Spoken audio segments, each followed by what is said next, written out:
মুক্তিযুদ্ধ ও জুলাই প্রসঙ্গ, এই দুটোকে বারবার একসাথে টেনে নিয়ে আসা হয়। সংসদেও আমি দেখেছি যে অনেকবার এই বিষয়ে আলোচনা হয়েছে। তো জুলাই আন্দোলনকে বড় করতে গিয়ে কি মুক্তিযুদ্ধকে ছোট করার যে প্রবণতা, এইটাকে আপনার চোখে পড়েছে কিনা, বা এর কারণে আমরা যখন দেখি যে ঝিনাইদহে বিশিষ্ট হামিদুর রহমানের ভাস্কর্য ভাঙচুর হয় বা আরো অন্য অনেক ধরনের কথা আসে, সেই জায়গাগুলো আসলে কিভাবে দেখেন? এখানে যেটা হয়েছে যে জামায়াতে ইসলামের বলবার মতন কোনো বড় ঘটনা নাই। পাকিস্তান প্রতিষ্ঠার সময় 47-এ দেশভাগ, তারা কিন্তু পাকিস্তান প্রতিষ্ঠার বিরুদ্ধে ছিল। হ্যাঁ, এরপরে বাংলাদেশে মুক্তিযুদ্ধ যখন হলো, তারা মুক্তিযুদ্ধের বিরোধিতা করেছে।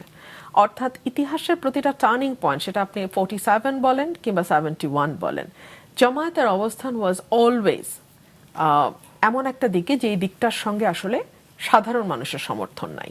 সো সেই জায়গা থেকে জুলাইটাকে তারা এমনভাবে পোট্রে করতে চেয়েছে যাতে তাদের এই ব্যর্থতাটা জুলাইকে দিয়ে ঢাকা যায়, এবং এটাকে তারা চেষ্টা করেছে। কিন্তু আনফর্চুনেটলি জামাতের জন্য আর কি, দুর্ভাগ্যজনকভাবে জামাত এই বিষয়টাতে সফল হয় নাই, যে কারণে বহু মানুষ যারা হয়তো জুলাইয়ে রাস্তায় নেমেছে, আন্দোলনে অংশ নিয়েছে, আহত হয়েছে, তারা কিন্তু বলেছে যে আমরা এটা জানলে তো 71-কে আন্ডারমাইন করা হবে, 71-কে খাটো করার চেষ্টা করা হবে, এটা জানলে তো আমরা কখনো আন্দোলনে নামতাম না।